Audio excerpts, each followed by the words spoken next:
तो दोस्तों जेएसएससी परीक्षा में एक बार फिर से आपका स्वागत है। जैसा कि हम लोगों ने जेएसएससी एग्ज़ाम से रिलेटेड पेपर 3 के लिए, जिसमें कि सामान्य ज्ञान तथा सामान्य विज्ञान से प्रश्न पूछे जाते हैं, तो उसके प्रैक्टिस के लिए हम लोग model practice set solution per day कर रहे हैं। उस कड़ी में ये जो होगा, ये जेएसएससी के पेपर 3 का दूसरा मॉडल सेट का सॉल्यूशन होगा, जो कि आने वाले उत्पाद सिपाही या आगामी जेएसएससी के किसी भी एग्ज़ाम के लिए बहुत ही उपयोगी होने वाला है। ठीक है, तो चलिए हम लोग प्रश्न नंबर 1 के साथ इस सेट का सॉल्यूशन आरंभ करते हैं। तो सामान्य ज्ञान का दोस्तों इसमें जो पहला क्वेश्चन है वो है कि निम्नलिखित में से किस संगठन का मुख्यालय जेनेवा में नहीं है। बताना है कि जेनेवा में किसका जो संगठन है वो नहीं है। तो अंतर्राष्ट्रीय नगर विमानन संगठन का जो मुख्यालय है वो जेनेवा में नहीं है। बाकी विश्व व्यापार संगठन का जेनेवा में है, विश्व स्वास्थ्य संगठन का जेनेवा में है और अंतर्राष्ट्रीय श्रम संगठन का मुख्यालय जो है दोस्तों वो जेनेवा में है। चलिए हम लोग आगे बढ़ते हैं प्रश्न नंबर 2 की ओर। तो यहाँ पास प्रश्न नंबर 2 है कि राष्ट्रीय एकता परिषद, ठीक है, इसका अध्यक्ष कौन होता है। तो बताना है दोस्तों कि राष्ट्रीय एकता परिषद का आखिर अध्यक्ष जो है कौन होता है। तो इसका जो अध्यक्ष होते हैं वो माननीय श्री प्रधानमंत्री जी होते हैं। चलिए आगे बढ़ते हैं तीसरा प्रश्न की ओर। निम्नलिखित में से किसको एशिया का प्रवेश द्वार कहा जाता है। तो बताना है दोस्तों कि एशिया का प्रवेश द्वार आखिर किसे कहा जाता है। तो तुर्की को एशिया का प्रवेश द्वार कहा जाता है। ठीक है, चलिए हम लोग आगे बढ़ते हैं। तो आगे है कि ओजोन परत कहाँ पाई जाती है। ठीक है, तो बताना है कि ओजोन परत जो है वो कहाँ पाई जाती है। तो ओजोन परत जो है संताप मंडल में पाया जाता है। तो इसका करेक्ट आंसर हो जाएगा option number C is the correct answer of this question. 5वां नंबर का प्रश्न है कि नर्मदा बचाओ आंदोलन किसके नेतृत्व में आरंभ हुआ था। ठीक है, तो यहाँ से बताना है कि नर्मदा बचाओ आंदोलन जो है किसके नेतृत्व में आरंभ हुआ था। ठीक है, तो इसका जो नेतृत्वकर्ता थे वो थे मेधा पाटकर। ठीक है, मेधा पाटकर के नेतृत्व में ही नर्मदा बचाओ आंदोलन का आरंभ किया गया था। आगे है कि युआन किस देश की मुद्रा है। बताना है कि युआन जो है दोस्तों वो किस देश की मुद्रा है। तो युआन जो है चीन देश की मुद्रा है, यानी कि ऑप्शन नंबर बी जो है इसका करेक्ट आंसर हो जाएगा। चलिए आगे बढ़ते हैं 7 नंबर की ओर कि किसी देश का आर्थिक विकास किस पर निर्भर है। ठीक है, किसी देश का आर्थिक विकास किस पर निर्भर है। तो इसका करेक्ट आंसर हो जाएगा ये सभी, यानी कि किसी भी देश का यदि आर्थिक विकास निर्भर करता है तो वह जो है उस देश के प्राकृतिक संसाधन पर निर्भर करता है, वहाँ के पूंजी निर्माण पर निर्भर करता है और बाजार का आकार कैसा है उस पर निर्भर करता है। यानी कि इनमें से तीनों जो है करेक्ट आंसर हो जाएगा। चल आगे बढ़ते हैं हम लोग 8 नंबर प्रश्न की ओर। तो 8 नंबर का प्रश्न है दोस्तों कि भारत में राष्ट्रीय आय का आकलन सबसे पहले किसने किया था। ठीक है, आखिर बताना है कि राष्ट्रीय आय का आकलन जो है वो भारत में सबसे पहले किसने आरंभ किया था। ठीक है, तो इसका जो करेक्ट आंसर हो जाएगा वो हो जाएगा दादा भाई नौरोजी ने भारत में प्रथम बार राष्ट्रीय आय का आकलन किया था। चलिए आगे बढ़ते हैं। तो आगे है यहाँ से दोस्तों कि सौर प्रणाली की खोज किसने की थी। ठीक है, तो सौर प्रणाली की खोज जो है कोपरनिकस ने किया था। याद रखिएगा ऑप्शन नंबर सी जो है कोपरनिकस सौर प्रणाली की खोज किए थे। चलिए आगे है 10 नंबर का प्रश्न कि मुद्रा आपूर्ति किसके द्वारा नियंत्रित किया जाता है। ठीक है, तो मुद्रा आपूर्ति को लेकर के अगला क्वेश्चन है। तो इसका जो करेक्ट आंसर बताना है कि आखिर मुद्रा आपूर्ति जो है किसके द्वारा कंट्रोल किया जाता है। तो दोस्तों इस प्रश्न का जो करेक्ट आंसर हो जाएगा वो हो जाएगा ऑप्शन नंबर सी, यानी कि भारतीय रिजर्व बैंक के द्वारा मुद्रा आपूर्ति का कंट्रोल किया जाता है। चलिए आगे बढ़ते हैं। 11 नंबर प्रश्न है कि इत्र का आविष्कार किसने किया था। ठीक है, तो बताना है कि इत्र का आविष्कार जो है किसने किया था। तो इस प्रश्न का जो करेक्ट आंसर हो जाएगा वो हो जाएगा दोस्तों ऑप्शन नंबर बी, यानी कि अस्मत बेगम ने इत्र का आविष्कार किया था। तो अस्मत बेगम जो हो जाएगा बिल्कुल यहाँ से करेक्ट आंसर हो जाएगा। चलिए आगे है 12 नंबर का प्रश्न कि चिश्ती संप्रदाय का प्रवर्तक कौन था। ठीक है। तो बताना है कि चिश्ती संप्रदाय का प्रवर्तक कौन था, तो ख्वाजा मोइनुद्दीन थे। याद रखिएगा, ख्वाजा मोइनुद्दीन चिश्ती संप्रदाय के प्रवर्तक माने जाते हैं। चलिए आगे बढ़ते हैं। 13 नंबर के प्रश्न है। तो 13 नंबर का प्रश्न बोल रहा है कि नील दर्पण निम्न में से किसकी स्थिति में के बारे में विवरण मिलता है। ठीक है, तो नील दर्पण में आखिर किसकी स्थिति के बारे में विवरण जो है दिया गया है, तो नील उत्पादक कृषकों की करुण दशा के बारे में नील दर्पण के द्वारा किसानों की स्थिति के बारे में दर्शन किया गया है। 14 नंबर का प्रश्न है कि अंग्रेज़ों ने अपनी प्रथम फैक्ट्री निम्न में से कहाँ पर स्थापित किया था। तो बताना है कि अंग्रेज़ों ने अपना जो पहला फैक्ट्री था वो कहाँ स्थापित किया था। तो इस प्रश्न का जो करेक्ट आंसर हो जाएगा वो हो जाएगा मछलीपट्टनम में किया था। 15 नंबर का प्रश्न है यहाँ से कि औरंगजेब के शासनकाल में निम्न में से कौन जाट विद्रोह का नेतृत्व किया था। तो बताना है कि आखिर जो औरंगजेब के शासनकाल में जो जाट विद्रोह हुआ था वो किसके नेतृत्व में किया गया था, तो गोकुल के नेतृत्व में जाट विद्रोह किया गया था। याद रखिएगा, गोकुल। चलिए आगे बढ़ते हैं हम लोग 16 नंबर प्रश्न की ओर। तो दोस्तों 16 नंबर का प्रश्न है कि पानीपत के तृतीय युद्ध में मराठा सेना का सेनापति कौन था। तो बताना है कि पानीपत के तृतीय युद्ध में मराठा सेना का सेनापति आखिर कौन था। तो दोस्तों इसका जो करेक्ट आंसर हो जाएगा वो हो जाएगा option number D, Sadashiv Rao भाव जो था वो पानीपत के तृतीय युद्ध में तृतीय युद्ध मराठा सेना का सेनापति था। ठीक है, सदाशिव राव भाव। ठीक है, चलिए आगे बढ़ते हैं। तो आगे है यहाँ से 17 नंबर का कि सूर्य तथा पृथ्वी के बीच न्यूनतम दूरी कब होती है। तो बताना है कि सूर्य तथा पृथ्वी के बीच जो है न्यूनतम दूरी आखिर किस तारीख को होती है। ठीक है, तो इस प्रश्न का जो करेक्ट आंसर हो जाएगा 3 जनवरी को जो है सूर्य और पृथ्वी के बीच में न्यूनतम दूरी होती है। आगे बढ़ते हैं हम लोग 18 नंबर प्रश्न की ओर। तो दोस्तों 18 नंबर का जो प्रश्न है वो है कि ग्रीष्मकाल में निम्नलिखित में से किस स्थान पर दिन सबसे लंबा होगा। ठीक है, तो ग्रीष्मकाल में दिन सबसे लंबा कब होगा बताना है। तो इस प्रश्न का जो करेक्ट आंसर हो जाएगा वो हो जाएगा चेन्नई। ठीक है, आगे है क्षोभ मंडल की मोटाई, यहाँ पास ऊंचाई के बारे में बताया गया है, में ऋतु में वृद्धि हो जाती है। मतलब क्षोभ मंडल की जो ऊंचाई या मोटाई कह सकते हैं वो किस ऋतु में वृद्धि होती है। तो दोस्तों वो जो है वो ग्रीष्म ऋतु में उसकी मोटाई जो है वो बढ़ जाती है। याद रखिएगा, ग्रीष्म ऋतु करेक्ट आंसर हो जाएगा। 20 नंबर का प्रश्न है कि ब्लिजर्ड नाम की पौने खाली स्थान क्षेत्र में विशेषता है। ठीक है, तो कौन से क्षेत्र की विशेषता है इसे बताना है। तो ये जो है अंटार्कटिका क्षेत्र की विशेषता है। चलिए आगे है 21 नंबर का प्रश्न कि टोर्नेडो से क्या तात्पर्य है। तो बताना है कि टोर्नेडो से आखिर क्या तात्पर्य है। तो ये जो है एक अति निम्न वायु दाब का क्षेत्र होता है टोर्नेडो। आगे है कि हिंद महासागर की गर्म धारा है। तो बताना है कि हिंद महासागर की जो गर्म धारा है वो क्या है। तो जो है अलगुहास धारा है। आगे है 23 नंबर का प्रश्न कि उन सभी स्थानों को जिन पर एक तड़ित झंडा एक ही समय पर होता है मिलाने वाली रेखाओं को खाली स्थान कहा जाता है। तो उन्हें क्या कहा जाता है बताना है। तो उन्हें आइसोब्रोंट कहा जाता है। याद रखिएगा, आइसोब्रोंट उन्हें कहा जाता है।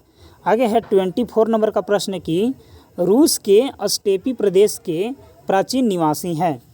तो बताना है कि रूस के स्टेपी प्रदेश के प्राचीन निवासी कौन है। तो किर्गिज जो हैं वो रूस के स्टेपी प्रदेश के प्राचीन निवासी हैं, किर्गिज। आगे है 25 कि संसार में पारे का सबसे बड़ा उत्पादक देश कौन सा है। ठीक है, तो बताना है कि पारे का सबसे बड़ा उत्पादक देश कौन है। तो स्पेन जो है वो पारे का सबसे बड़ा उत्पादक देश माना जाता है। 26 मानव पर्यावरण सम्मेलन 1972 में हुआ था। तो कहाँ पास हुआ था इसे बताना है। तो ये जो दोस्तों स्टॉकहोम में किया गया था मानव पर्यावरण सम्मेलन 1972। आगे है कि जर्मनी तथा पोलैंड के बीच सीमा का क्या नाम है। तो जर्मनी तथा पोलैंड के बीच जो सीमा का नाम है उसे बताना है। तो उसे जो है हिंडनबर्ग रेखा बोला जाता है। तो हिंडनबर्ग रेखा आप उसे याद रखिएगा। 28 नंबर का प्रश्न है कि फिलाडेल्फिया किस देश के लिए प्रसिद्ध है। तो किसके लिए प्रसिद्ध है इसे बताना है। तो 28 नंबर का जो करेक्ट आंसर हो जाएगा वो हो जाएगा रेल इंजन का निर्माण के लिए फिलाडेल्फिया जो है प्रसिद्ध माना जाता है। आगे है कि यह सुनिश्चित करता है कि भारत को संचित निधि से कोई भी धन संसद की स्वीकृति के बिना खर्च न किया जाए। तो कौन स्वीकृति इसे देता है। तो इसका जो करेक्ट आंसर हो जाएगा वो हो जाएगा भारत का नियंत्रक एवं महालेखा परीक्षक। ठीक है, चलिए आगे है कि प्रथम स्पीकर जिसके खिलाफ लोकसभा में विश्वास प्रस्ताव वोट ऑफ अविश्वास प्रस्ताव के बारे में बताया गया है कि किसे के कार दिया गया था। तो दोस्तों इसका जो करेक्ट आंसर हो जाएगा वो हो जाएगा जीवी मावलंकर के खिलाफ दिया गया था। निम्नलिखित में से कौन सा देश बीर को अपनी मुद्रा के रूप में प्रयोग करता है। तो 31 का करेक्ट आंसर हो जाएगा कि इथियोपिया। ठीक है, चलिए आगे है कि भारतीय संविधान के अनुच्छेद 368 का संबंध इनमें से किससे है। तो बताना है कि 368 का संबंध जो है इनमें से किससे है। तो संशोधन प्रक्रिया से आर्टिकल 368 का संबंध है। 33 क्षेत्रफल की दृष्टि से विश्व का दूसरा सबसे बड़ा देश कौन सा है। तो बताना है कि क्षेत्रफल की दृष्टि से विश्व का दूसरा बड़ा देश कौन सा है। तो इसका जो करेक्ट आंसर हो जाएगा वो हो जाएगा ऑप्शन नंबर बी, यानी कि कनाडा जो है इसका करेक्ट आंसर हो जाएगा। 34 गैनीमीड नामक चंद्रमा वाले ग्रह का नाम बताइए। बताना है कि गैनीमीड नामक चंद्रमा का नाम जो हो जाएगा वो कौन ग्रह का हो जाएगा। तो इसका जो है बृहस्पति ग्रह का चंद्रमा का नाम है गैनीमीड। ठीक है, चलिए आगे है 35 नंबर का प्रश्न की निम्नलिखित में से किसे सामान्यतः ताल रेशम कहा जाता है। ठीक है, तो बताना है कि ताल रेशम आखिर किसे कहा जाता है। तो स्पाइरेगाइरा को ताल रेशम कहा जाता है। आगे है कि अपने वजन के आधार पर सबसे मजबूत मांसपेशी कहाँ पर पाई जाती है। ठीक है, तो किसी भी स्वस्थ व्यक्ति के वजन के अनुसार से सबसे जो मजबूत मांसपेशी पाया जाता है वो जो है जबड़ा में पाया जाता है, यानी कि option number A is the correct answer of this question. आगे है कि गैस को तरल में बदलने को क्या कहा जाता है। तो बताना है कि गैस को तरल में बदलने की प्रक्रिया को क्या कहा जाता है। तो इस प्रश्न का करेक्ट आंसर हो जाएगा कि संघनन कहा जाता है। आगे है यहाँ से कि बॉक्साइड इनमें से किसका अयस्क है। ठीक है, तो बॉक्साइड के बारे में बताना है कि बॉक्साइड निम्न में से किसका अयस्क है। ठीक है, तो इसका करेक्ट आंसर हो जाएगा एल्यूमिनियम का अयस्क जो है वो बॉक्साइड है। ठीक है, एल्यूमिनियम का अयस्क कौन है। तो एल्यूमिनियम का अयस्क जो है वो बॉक्साइड है। चलिए आगे बढ़ते हैं। तो आगे है 39 नंबर का प्रश्न कि संघ सरकार द्वारा प्रारंभ की गई गंगा कार्य योजना गंगा एक्शन प्लान का क्या लक्ष्य है। ठीक है, तो गंगा एक्शन प्लान का लक्ष्य के बारे में बताया गया है। तो इसका जो करेक्ट आंसर हो जाएगा वो हो जाएगा गंगा नदी में प्रदूषण को कम करना गंगा एक्शन प्लान का मुख्य लक्ष्य रखा गया है। आगे है किस कलाकार ने भारतीय संविधान की हस्तलिखित प्रतियां सजाई थी। तो किस कलाकार ने सजाई थी इसे बताना है। तो नंदलाल बोस ने हस्त कलाकृतियाँ उसे बनाया था, यानी कि जो संविधान में जो अगल बगल जो सुंदर आकृति बनाया जाता है बॉक्स टाइप का उसे नंदलाल बोस ने बनाया था। 41 भारत में संसद के दो सत्रों के बीच अधिकतम कितना अंतर हो सकता है। बताना है कि दो सदनों के बीच अधिकतम कितना अंतराल हो सकता है। ठीक है, तो इसका जो करेक्ट आंसर हो जाएगा वो हो जाएगा 6 महीने का अधिकतम जो है अंतराल अवधि हो सकता है। 42 इनमें से कौन सा महाराजा रणजीत सिंह के साम्राज्य की राजधानी थी। तो बताना है कि रणजीत सिंह के साम्राज्य की राजधानी आखिर कौन थी। तो लाहौर उनका राजधानी था। 43 मानव मस्तिष्क का सबसे बड़ा हिस्सा कौन सा है। ठीक है, तो मानव मस्तिष्क का सबसे बड़ा हिस्सा जो है वो है cerebrum. Option number C is the correct answer of this question. Cerebrum is the correct answer हो जाएगा। चलिए आगे है कि मायोपिया से ग्रस्त व्यक्ति को खाली स्थान उपयोग करने की सलाह दी जाती है। ठीक है, तो कौन से लेंस का उपयोग प्रायः करने का सलाह दिया जाता है। तो इसका करेक्ट आंसर हो जाएगा कि अवतल लेंस का प्रयोग करने के लिए मायोपिया रोग से ग्रसित व्यक्ति को सलाह दिया जाता है उसका उपयोग करने के लिए। 45 नंबर की ओर बढ़ते हैं। तो 45 नंबर का प्रश्न है कि निम्नलिखित में से कौन सा पुरस्कार चिकित्सा के क्षेत्र में दिया जाता है।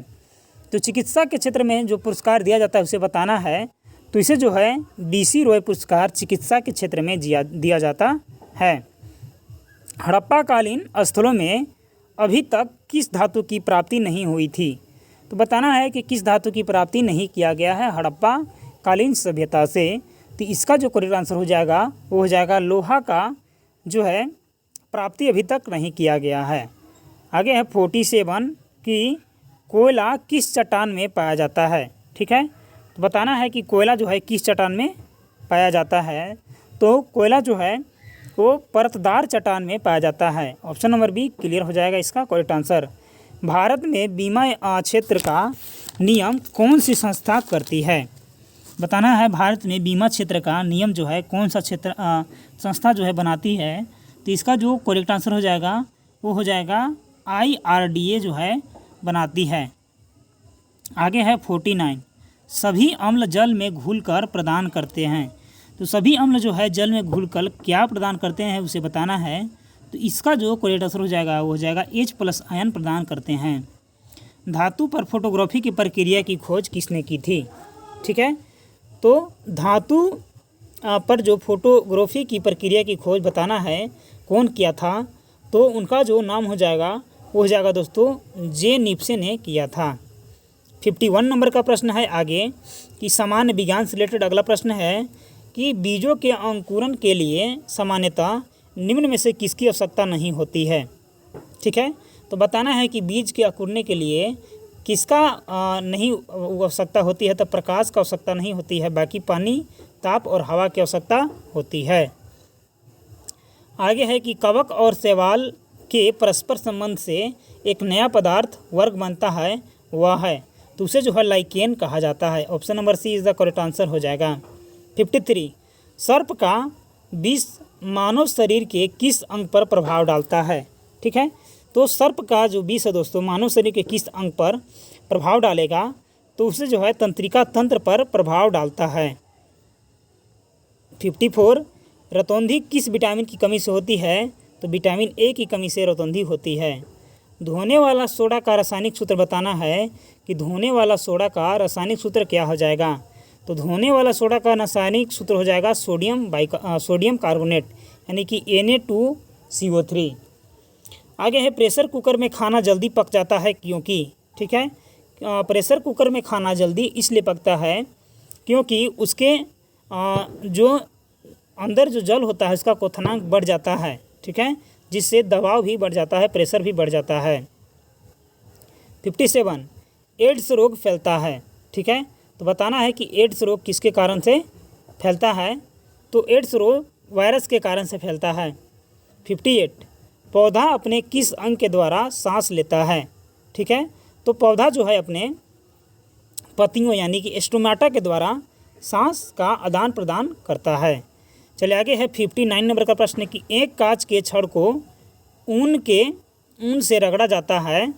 कांच की छड़ से इलेक्ट्रॉन ऊन में चला जाता है तो कांच के छड़ पर कौन सा आवेश जो है वो हो जाता है।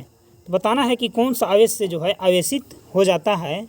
तो इस प्रश्न का जो करेक्ट आंसर हो जाएगा वो हो जाएगा धन आवेश से आवेशित हो जाता है। 60 निम्नलिखित में से कौन रासायनिक परिवर्तन है। बताना है कि कौन जो है वो रासायनिक परिवर्तन है। तो इस प्रश्न का जो करेक्ट आंसर हो जाएगा वो हो जाएगा दूध से दही बनना रासायनिक परिवर्तन है। 61 नमक मिश्रित कपूर को शुद्ध किया जाता है। तो नमक मिश्रित कपूर को कैसे शुद्ध किया जाएगा इसे बताना है। तो ऊर्ध्वपातन विधि द्वारा इसे शुद्ध किया जा सकता है। 62 कशीश का तेल कहलाता है। बताना है कि कशीश का तेल जो है क्या कहलाता है। तो सल्फ्यूरिक अम्ल जो है कशीश का तेल कहलाता है। आगे है 63 नंबर का प्रश्न कि सूची 1 को सूची 2 के साथ सुमेलित करना है और सूचियों के नाम नीचे दिए गए कूट का प्रयोग कर सही चुनना है कि कौन हो जाएगा। ठीक है, तो चलिए हम लोग इस सूची को मैच करते हैं। ठीक है, तो इसका जो मैच करने के बाद जो करेक्ट आंसर हो जाएगा वो हो जाएगा ऑप्शन नंबर सी, यानी कि ए रिलेटेड है एक के साथ, ठीक है, यानी कि ऊंच वेग को मॉक कहा जाता है। बी रिलेटेड है बी रिलेटेड है यहाँ पास 2 के साथ, यानी कि तरंग जो है एंगस्ट्रॉम से रिलेटेड है। सी रिलेटेड है 3 के साथ, यानी कि दाब पास्कल, और ये भी सही है ऊर्जा जूल, ठीक है। चलिए आगे बढ़ते हैं। 64 कि वह गुण जिसके कारण एक ही तत्व कई रूपों में पाया जाता है कोमा कहलाता है। तो उसे क्या कहा जाता है बताना है। तो उसे जो है अपरूपता कहलाता है। मृग मरीचिका का कारण है, बताना है कि मृग मरीचिका का कारण क्या होता है। तो प्रकाश का पूर्ण आंतरिक परावर्तन मृग मरीचिका का कारण होता है। 66 नंबर का प्रश्न है कि निम्नलिखित में से किसने गोबर गैस प्रणाली का आविष्कार किया था। तो किसने गोबर गैस प्रणाली का आविष्कार किया था इसे बताना है। तो सीबी देसाई ने गोबर गैस प्रणाली की खोज किया था। निम्नलिखित युगों में से कौन सा युग जो है सही सुमेलित किया गया है।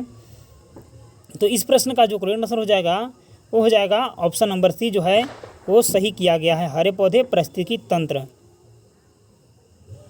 68 फेरोमोन सामान्य उत्पन्न किया जाता है।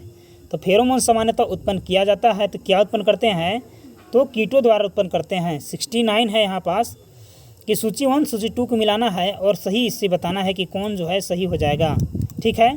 तो इसका जो करेक्ट आंसर हो जाएगा 69 का वो हो जाएगा दोस्तों ऑप्शन नंबर ए, यानी कि ए रिलेटेड है 3 के साथ, ठीक है। उसी प्रकार बी रिलेटेड है 4 के साथ, सी रिलेटेड है यहाँ पास 2 के साथ और डी रिलेटेड है 1 के साथ। 17 नंबर प्रश्न है कि निम्नलिखित में से कौन शक्ति तथा खाद दोनों दे सकता है।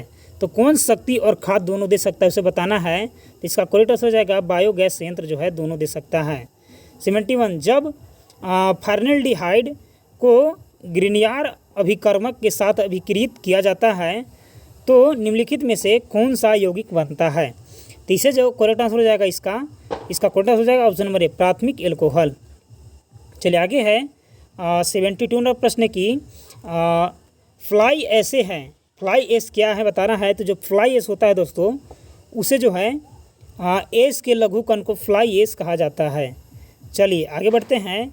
तो आगे हैं यहाँ से 73 नंबर का प्रश्न की उपचार से पहले कच्चे जल में क्लोरीन को मिलान यह कहलाता है। तो क्या कहलाता है इसे बताना है। तो 73 नंबर का करेक्ट आंसर हो जाएगा कि पूर्व क्लोरीकरण कहलाता है। चलिए आगे है यहाँ से 74 नंबर का प्रश्न। तो 74 नंबर का प्रश्न है दोस्तों कि निम्नलिखित में से कौन सी तकनीक एक जल उपचार तकनीक नहीं है। तो बताना है कि जो जल उपचार तकनीक नहीं है वो कौन है। तो वो जो है स्थिर विद्युत अपेक्षण जो है इसका करेक्ट आंसर हो जाएगा।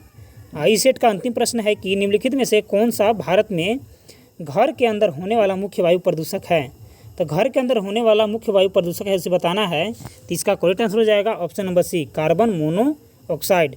यदि आप जेएसएससी के एग्जाम से रिलेटेड कोई भी सब्जेक्ट का वीडियो चाहते हैं तो आप हमारे चैनल के प्लेलिस्ट पे चल जाइए या इस वीडियो के डिस्क्रिप्शन में चेकआउट कर सकते हैं। तो मिलते हैं अगले वीडियो में, तब तक के लिए धन्यवाद।